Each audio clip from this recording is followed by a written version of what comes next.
പ്രിയപ്പെട്ട പ്രേക്ഷകരെ, നിങ്ങൾക്കറിയാവുന്ന പോലെ തന്നെ നിങ്ങൾക്ക് ഈ പരിപാടിയുടെ ഭാഗമാകാം. ഏതെങ്കിലും ജനകീയ വിഷയങ്ങൾ ഞങ്ങളുടെ ശ്രദ്ധയിൽ കൊണ്ടുവരേണ്ടതുണ്ടെങ്കിൽ അതിന് അവസരമുണ്ട്. 0484-2830-510 ഈ നമ്പറിൽ നേരിട്ട് വിളിച്ച് ജനകീയ വിഷയങ്ങൾ അറിയിക്കാം. ദൃശ്യങ്ങൾ, വാർത്തകളൊക്കെ വാട്സാപ്പിൽ അയച്ചു നൽകാം. 6235968937 ഈ നമ്പറിൽ വാട്സാപ്പ് വഴി ദൃശ്യങ്ങൾ അയച്ചു നൽകുകയും ചെയ്യാം. നമ്മൾ ആദ്യം പോകുന്നത് സംസ്ഥാനത്ത് സജീവമായി ചർച്ച ചെയ്യപ്പെടുന്ന ഒരു വിഷയത്തിലേക്കാണ്. അത് ക്ഷേമ പെൻഷനുമായി ബന്ധപ്പെട്ട് ഇപ്പോൾ ഉയർന്നു കേൾക്കുന്ന തട്ടിപ്പ് വാർത്തകളാണ്. സർക്കാർ ഇക്കാര്യത്തിൽ കർശന നടപടികൾ ഇതിനകം സ്വീകരിച്ചിട്ടുണ്ട്. എല്ലാ തദ്ദേശ സ്ഥാപനങ്ങളിലും സോഷ്യൽ ഓഡിറ്റിംഗ് സൊസൈറ്റി വഴി പരിശോധന നടത്താനാണ് സർക്കാരിന്റെ തീരുമാനം.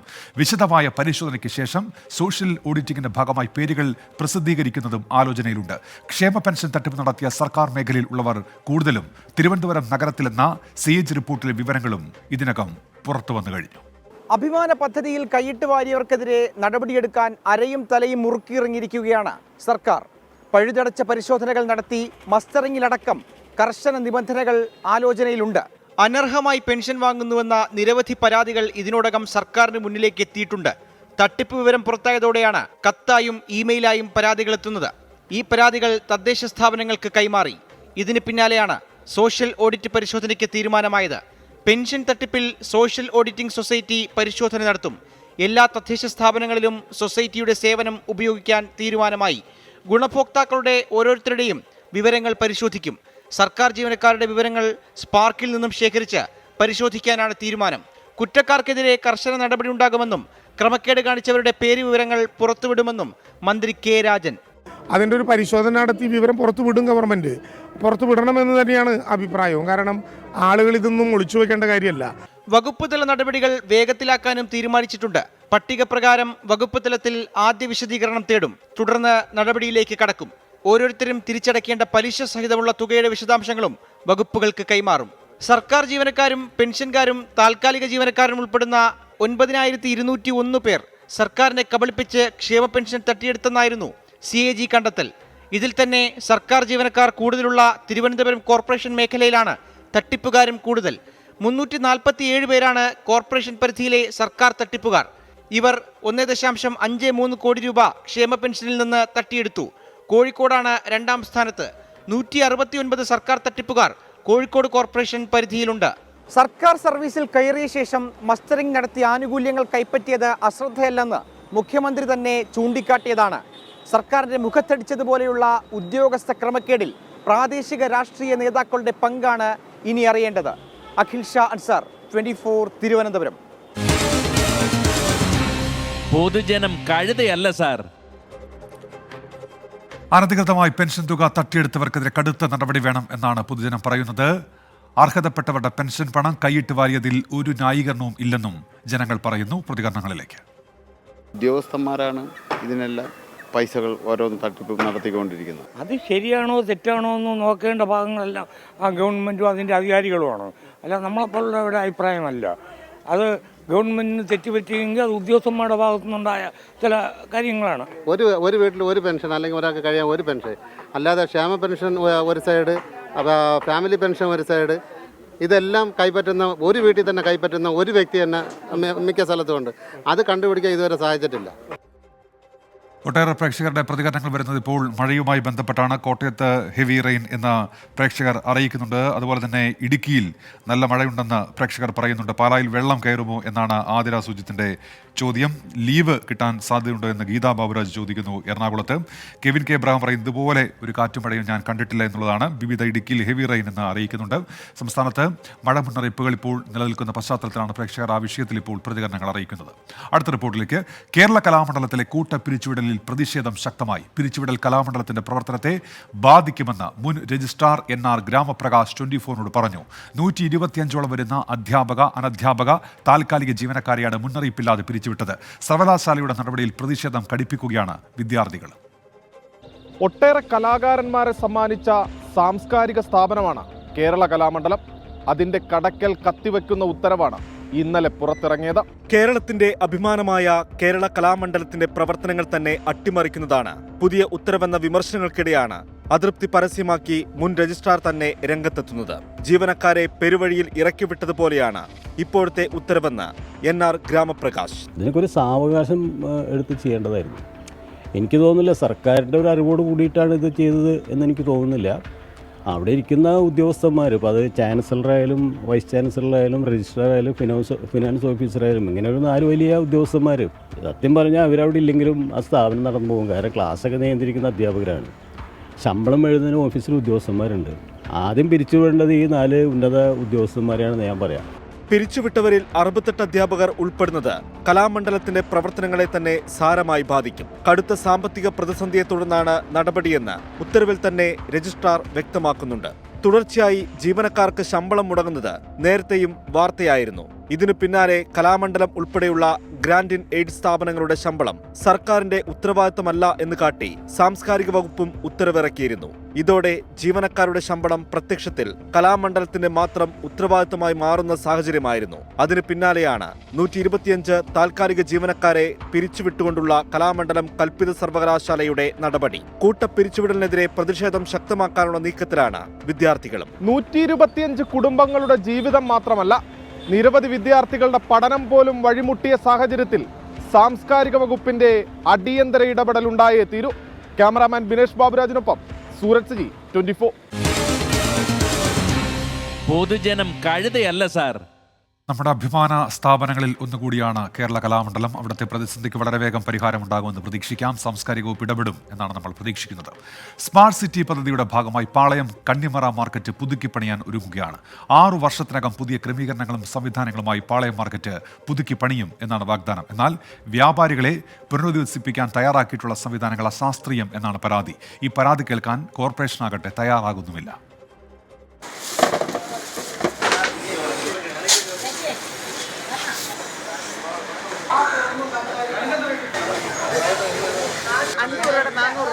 തിരുവനന്തപുരം നിവാസികൾ എന്തിനും ഏതിനും ഓടി വന്നിരുന്ന ഒരു മാർക്കറ്റാണ് ഇത്. ഈ മാർക്കറ്റ് വരും ദിവസങ്ങളിൽ ഇവിടെ ഉണ്ടാകില്ല. ഉടൻ ഇവിടെ നിന്ന് പൂർണ്ണമായി കടകൾ ഒഴിപ്പിക്കുന്നത് മറ്റൊന്നിനുമല്ല, ഇത് ആധുനികമായി പുതിയ രീതിയിൽ ക്രമീകരിക്കാൻ പോവുകയാണ്. നല്ല കാര്യമാണ്. ഇത് മാറ്റുമ്പോൾ ചില പ്രശ്നങ്ങളും ചില ഉറപ്പുകളും നൽകേണ്ടതുണ്ട്. പാളയം കണ്ണിമേർ മാർക്കറ്റിന്റെ വ്യാപാര ചരിത്രത്തിന് പതിറ്റാണ്ടുകളുടെ കഥ പറയാനുണ്ട്. ഈ ചരിത്രത്തിന്റെ പഴമ പോകുകയാണ്. ഇനി ഈ ഇടനാഴികളും മാർക്കറ്റുമെല്ലാം പുത്തൻ സൗകര്യങ്ങളോടെ തിരികെ വരും. വ്യാപാരികളും മാർക്കറ്റിൽ എത്തുന്നവരുമെല്ലാം പ്രതീക്ഷയിലായിരുന്നു.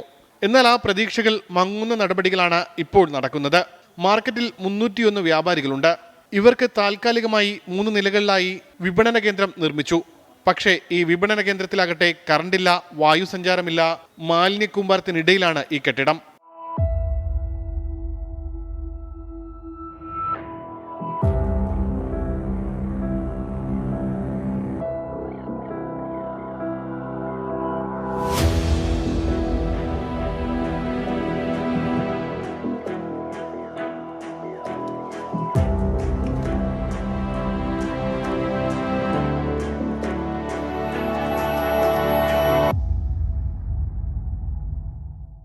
പ്രായമായവർക്ക് പോലും നൽകിയിരിക്കുന്ന കടകൾ 3-ാം നിലയിൽ. അവശ്യ സാധനങ്ങൾ വാങ്ങാൻ 3-ാം നില വരെ കേന്ദ്രത്തിലെത്തുന്നവർ കയറേണ്ടി വരും. ഈ വ്യാപാരികൾ പറയുന്നത് കൂടി കേൾക്കാം. നേരത്തെ എന്ന് പറഞ്ഞാൽ 70 വയസ്സായവർക്കെല്ലാം താഴെ കൊടുക്കുമെന്നാണ് നേരത്തെ പറഞ്ഞിരുന്നത്. ഇപ്പോൾ എനിക്ക് അനുവദിക്കുന്നത് ഏറ്റവും മുകളിൽ 3-ാമത്തെ നിലയിൽ. എനിക്ക് പഠിക്കട്ട് കയറാൻ പോലും വയ്യ. 3 ഷോക്കുണ്ട്. അങ്ങനെ ജീവിക്കുന്ന എനിക്ക് 3-ാം നിലയിലാണ് തരാമെന്ന് പറഞ്ഞ് എങ്ങനെ ഞാൻ കയറും? ശാരീരിക വൈകല്യമുള്ളവർക്ക് താഴെ കൊടുക്കാമെന്നാണ് പറഞ്ഞത്. ഇപ്പോൾ അതിന് വിപരീതമായി അടച്ചിട്ടിരിക്കുന്ന കടകൾക്ക് താഴെ കൊടുത്തിരിക്കുന്നത്. അത് വളരെ കച്ചവടക്കാർക്ക് വളരെ പ്രശ്നങ്ങളുണ്ടാവും.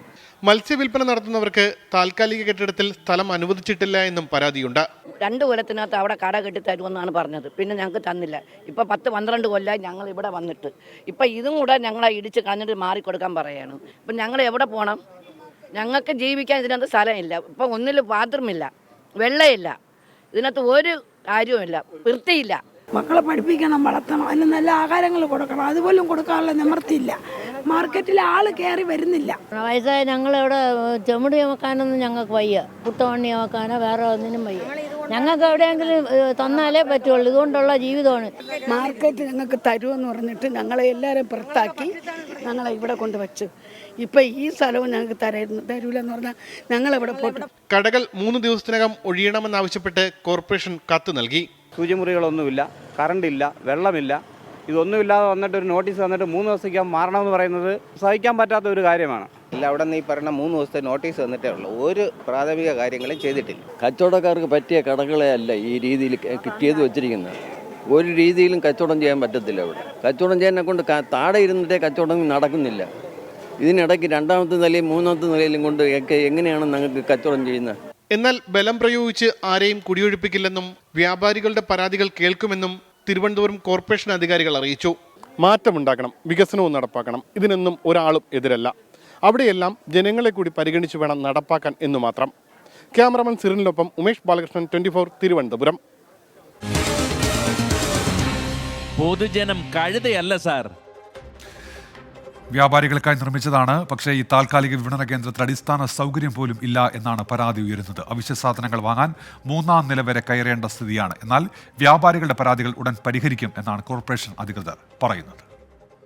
55 കൊല്ലം എൻ്റെ അമ്മയുടെ കാലത്തെ പൊടിക്കിഴങ്ങ് കൊണ്ട് ഈ കടയിൽ കയറിയാണ്. ഇപ്പം ഞങ്ങൾക്ക് ഇരിപ്പാടില്ല. അങ്ങേ വാരിയടി ഇങ്ങേ വാരിയടി. ഞങ്ങൾക്ക് ഇവിടെ ഒരു വലിയ ഇരിപ്പാടില്ല. ഞങ്ങൾക്ക് മാർക്കറ്റ് ജീവിക്കാനുള്ള വഴി ഉണ്ടാക്കി തന്നേ പറ്റൂ. ഞങ്ങൾക്ക് കട തന്നില്ലെങ്കിൽ ഞങ്ങൾ എവിടെ ജീവിക്കും? എങ്ങനെ ജീവിക്കും? അത് മീൻ കടയുടെ അടുത്തായിട്ട് ഞങ്ങൾക്ക് മരക്കറി മരിച്ചിനെയാണ്. ഞങ്ങൾക്ക് തന്നേ തീരും. വയസ്സ് 72ആയി. ഇന്നിപ്പോൾ എനിക്ക് തന്നിട്ടുള്ള 3ാമത്തെ നിലയിൽ പടിക്കെട്ട് കയറാൻ നിവൃത്തിയില്ല. സ്ഥലം തന്നില്ല ഇതുവരെ സാറേ. തരാതെയാണ് അവർ തരുമെന്ന് പറയണേ. ഇതുവരെ ഒരു കാര്യം ഉണ്ടാക്കിയിട്ടില്ല. അതുകൊണ്ട് ഒരിക്കലും ഞങ്ങൾ ഈ കടയിൽ നിന്ന് ഞങ്ങൾ മാറി വേറൊരു സ്ഥലത്ത് പോകുമെന്നോ നിങ്ങൾ കൊണ്ട് ആക്കിയാൽ ഞങ്ങൾ ഇരിക്കുമെന്നോ ഒരിക്കലും നിങ്ങൾ കരുതരുത്. ഒരു കോഴിക്കോട് പോലത്തെ കടയാണ് എല്ലാവർക്കും കെട്ടിവെച്ചേക്കുന്നത്. മീൻകാർക്കും ചെറുകച്ചവടക്കാർക്കും അവിടെ കട ഇല്ല എന്നാണ് പറയുന്നത്. ഞങ്ങൾ വർഷമായിട്ട് ഇവിടെ കച്ചവടം ചെയ്യുന്ന ആൾക്കാരാണ്. ഞങ്ങൾക്കിപ്പോൾ ഇവിടെ കടയില്ല. ഇവിടെ വലിയ കടയ്ക്ക് അവിടെ ലൈസൻസ് ഉള്ളത് മാത്രമേ കടയുള്ളൂ. ഞങ്ങൾക്ക് കടയില്ല. അപ്പോൾ അതിനെന്താണെന്ന് നോക്കി ഒരു ചർച്ച നമുക്കൊരു കട തരിക.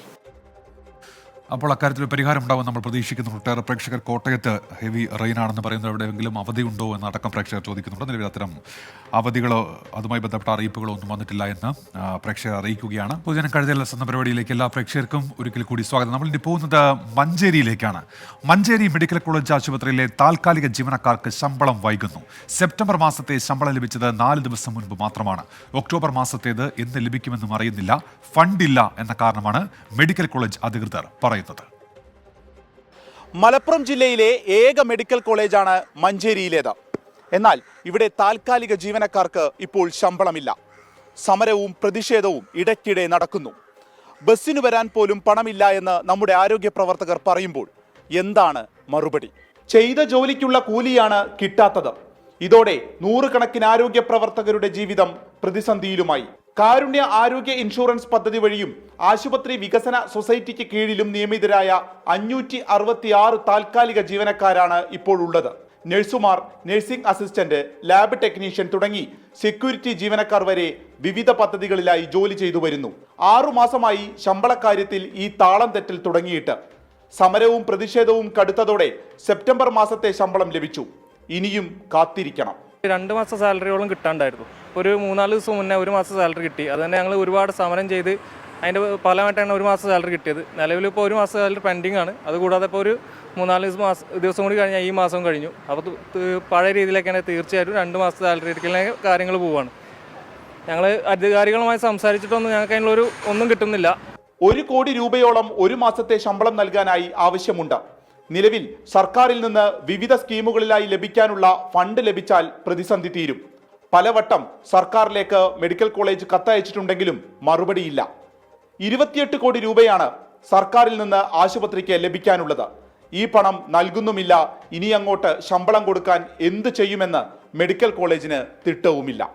1458 സർക്കാർ ജീവനക്കാർ സർക്കാരിനെ പറ്റിച്ച് ക്ഷേമ പെൻഷൻ വാങ്ങിയെന്ന വാർത്ത വരുമ്പോൾ തന്നെയാണ് ഇവിടെ താൽക്കാലിക ജീവനക്കാർക്ക് മാസം കൃത്യമായി ശമ്പളമില്ലാത്തത്. സർക്കാരിൻ്റെ ഫണ്ടിനായി കാത്തിരിക്കുകയാണ് മെഡിക്കൽ കോളേജ്. പക്ഷേ ഇനി ഇവർ സമരത്തിലേക്ക് പോയാൽ അതും ബാധിക്കുന്നത് ഇവിടുത്തെ സാധാരണ ജനങ്ങളെയാണ്. വിപിൻ സി വിജയൻ, 24 മലപ്പുറം. പൊതുജനം കഴുതയല്ല സാർ.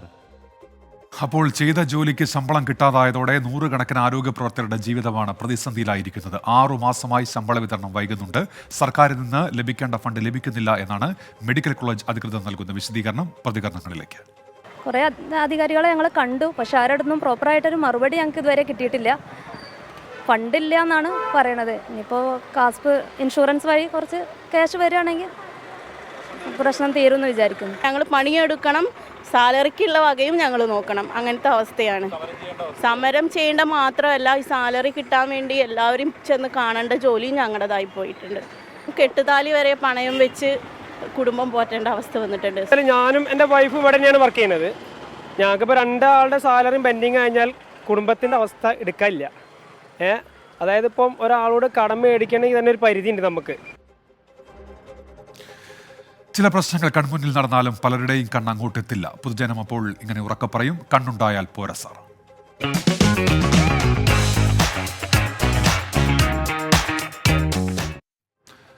കാസർഗോഡ് ചെർക്കള ജാൽസൂർ അന്തർ സംസ്ഥാന പാതയിൽ നവീകരണ പ്രവർത്തികൾ പാതി വഴിയിൽ ഉപേക്ഷിച്ചു എന്ന് പരാതി. 1 വർഷം മുൻപ് ടാറിങ്ങിനായ റോഡ് പലയിടത്തും പൊളിച്ചിട്ടെങ്കിലും പണി പാതി വഴിയിൽ നിർത്തിയിരിക്കുകയാണ്. മുള്ളേരിയ മുതൽ ജാൽസൂർ വരെയുള്ള ഭാഗങ്ങളിലാണ് റോഡ് ഗതാഗതം കൂടുതലായും ദുഷ്കരമായിരിക്കുന്നത്.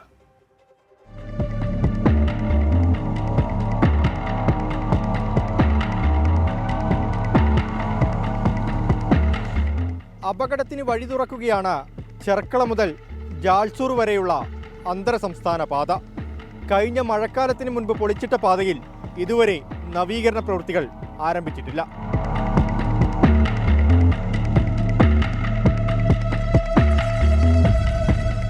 ചെർക്കള മുതൽ പുത്തൂർ മൈസൂർ ദേശീയപാതയിലെ ജാൽസൂർ വരെ 40 കിലോമീറ്ററോളം ദൂരമാണ് ഈ റോഡ്.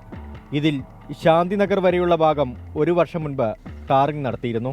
ബാക്കിയുള്ള 18 കിലോമീറ്ററോളം ദൂരമാണ് പലയിടത്തും തകർന്നിരിക്കുന്നത്.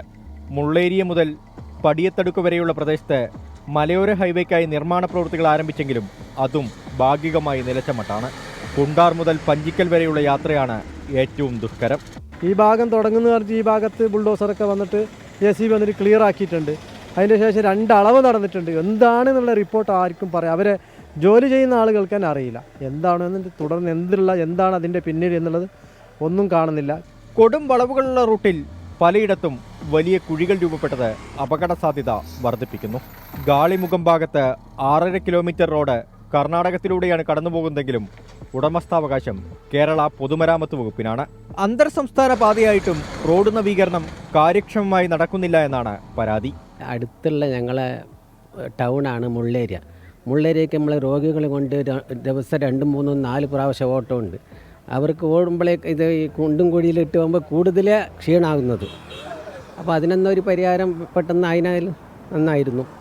സുള്ള്യ, മടിക്കേരി, മൈസൂരു, ബംഗളൂരു എന്നിവിടങ്ങളിൽ നിന്ന് 100 കണക്കിന് വാഹനങ്ങളാണ് ജില്ലയിലേക്ക് എത്തുന്നത്. ശബരിമല തീർത്ഥാടനം തുടങ്ങിയതിനാൽ കർണാടക, ആന്ധ്രാപ്രദേശ്, തെലങ്കാന സംസ്ഥാനങ്ങളിലുള്ളവർ വിവിധ ക്ഷേത്രങ്ങൾ സന്ദർശിച്ച് ജാൽസൂർ ചെർക്കള പാതയിലൂടെയാണ് കടന്നുപോകുന്നത്. 2020 റോഡിൽ ചെറിയ തോതിൽ അറ്റകുറ്റപ്പണികൾ നടന്നിരുന്നു. പിന്നീട് റോഡ് വികസനത്തിനായി പ്രവൃത്തികൾ നടന്നില്ലെന്നാണ് നാട്ടുകാരുടെ ആരോപണം. കൊടും വളവുകളാണ് ബോവിക്കാനം മുതൽ പഞ്ചിക്കൽ വരെയുള്ള ഭാഗങ്ങളിലൊക്കെ ഉള്ളത്. കൊടും വളവുകൾക്കൊപ്പം റോഡിൻ്റെ ശോചനീയാവസ്ഥ കൂടിയാകുമ്പോൾ അപകടങ്ങൾക്ക് യാതൊരു പഞ്ഞവും ഉണ്ടാകില്ല. അടുത്ത മഴക്കാലമാകുമ്പോഴേക്കെങ്കിലും റോഡ് പണി പൂർത്തിയാക്കണമെന്നാണ് നാട്ടുകാരുടെ ആവശ്യം. വിജയ് ഷണങ്കൂറിനൊപ്പം അരുൺ പാറക്കൽ, 24 കാസർഗോഡ്. പൊതുജനം കഴുതയല്ല സാർ. ചെർക്കള റോഡിലൂടെയുള്ള യാത്ര ദുരിതപൂർണമാണ്. ഇക്കാര്യത്തിൽ അടിയന്തര ഇടപെടൽ വേണമെന്നാണ് നാട്ടുകാരുടെ ആവശ്യം. പ്രതികരണങ്ങളിലേക്ക്. റോഡ് വളരെ മോശമാണ്. ഇപ്പോൾ നമുക്ക് വണ്ടി ഓടിക്കാനും പോകാൻ പറ്റുന്നില്ല. പിന്നെ ആരെങ്കിലും പാസഞ്ചർ രോഗികളെ ഹോസ്പിറ്റലിൽ പോകുമ്പോൾ അങ്ങനെ ഭയങ്കര ബുദ്ധിമുട്ടുണ്ട്. നമ്മൾ തന്നെ ഇപ്പോൾ 2 വട്ടം ഇതിൻ്റെ ഫ്രണ്ട് അയച്ചു, ഇതിൻ്റെ പിൻബാരിങ് അങ്ങനെ പോയിക്കൊണ്ടിരിക്കുകയാണ്. നല്ലോണം ഇരുചക്ര വാഹനത്തിൽ പോകുന്നവർ ഏകദേശം ആൾ അവിടെ വീണ് പോയിട്ടുണ്ട്. അങ്ങനെയെല്ലാം ഒരുപാട് ബുദ്ധിമുട്ടുണ്ട് ഇപ്പോൾ. റോഡ് മോശമായിട്ടുള്ളത് അവിടെ കളിച്ച് വെച്ചിട്ടും ഇത് വളരെ ബുദ്ധിമുട്ടാണ് പോകുമ്പോൾ. ബോൾഡേഴ്സ് എല്ലാം ലീറ്റെല്ലായിട്ട് ഇതുകൊണ്ട് ബോളേഴ്സ് കളിച്ച് വെച്ചിട്ടുള്ളതല്ലേ, അതുകൊണ്ട് കുറച്ച് ബുദ്ധിമുട്ടാണ്. റോഡിൻ്റെ അവസ്ഥ എന്ന് പറഞ്ഞിട്ട് കാര്യമില്ല. റോഡിൽ എത്ര വർഷം ഞാൻ തന്നെ വീണിട്ടുണ്ട്. നോക്കട്ടെ, ഇതൊക്കെ വീണിൻ്റെ കളിയാണ്. അതുകൊണ്ട് റോഡ് നന്നാക്കി വേഗം പെട്ടെന്ന് ശരിയാക്കി തരണം, അതാണ് പറയാനുള്ളത്. മഴ കനക്കുകയാണ്. ആതിര പറയുന്നുണ്ട്, കളക്ടറോട് പറഞ്ഞ് കുട്ടികൾക്കൊക്കെ അവധി വാങ്ങിക്കൊടുക്കുക എന്നുള്ളത്. ജില്ലാ കളക്ടർമാർ സാഹചര്യം വിലയിരുത്തി അവർ തന്നെയാണ് അവധി പ്രഖ്യാപിക്കേണ്ടത്. അത് അവർ ചെയ്യേണ്ടതാണ്. അവർ ചെയ്യുകയും ചെയ്യും ആവശ്യമായ സാഹചര്യങ്ങളിൽ. ഇനി സമൂഹ മാധ്യമങ്ങളിൽ നടക്കുന്ന വ്യാജ പ്രചാരണങ്ങളെക്കുറിച്ചുള്ള അന്വേഷണമാണ് വ്യാജൻ.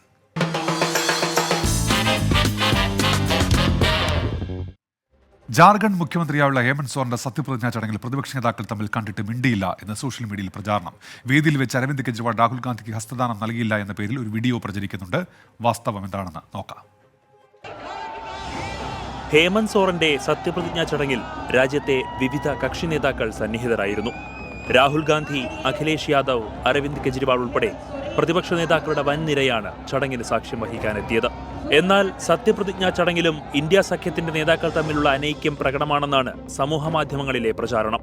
ചടങ്ങിൽ പങ്കെടുക്കാനെത്തിയ മുൻ ഡൽഹി മുഖ്യമന്ത്രി അരവിന്ദ് കെജ്രിവാൾ പ്രതിപക്ഷ നേതാവ് രാഹുൽ ഗാന്ധിക്ക് ഹസ്തദാനം നൽകിയില്ല എന്നാണ് പ്രചാരണം. DK ശിവകുമാറിനും മല്ലികാർജുൻ ഖാർഗെയ്ക്കും കൈകൊടുക്കുന്ന അരവിന്ദ് കെജ്രിവാൾ രാഹുൽ ഗാന്ധിയെ അവഗണിക്കുന്നതായാണ് പ്രചരിക്കുന്ന വീഡിയോയിലുള്ളത്.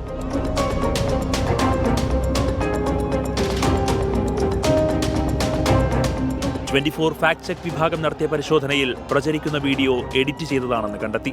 ഹേമന്ത് സോറൻ ചുമതലയേൽക്കുന്ന ചടങ്ങിൽ പങ്കെടുക്കാനെത്തിയ കെജ്രിവാൾ വേദിയിൽ കയറിയ ഉടൻ ആദ്യം ഹസ്തദാനം ചെയ്തത് രാഹുലിനെയാണ്.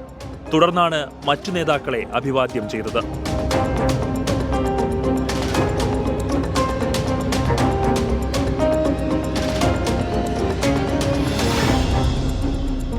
സംഭവത്തിന്റെ യഥാർത്ഥ വീഡിയോ എഡിറ്റ് ചെയ്താണ് സമൂഹമാധ്യമങ്ങളിൽ വ്യാജ പ്രചാരണം കൊഴുക്കുന്നത്. Fact check desk 24. അപ്പോൾ പൊതുജനം കഴുതിയ എന്ന പരിപാടി പൂർത്തിയാവുകയാണ്.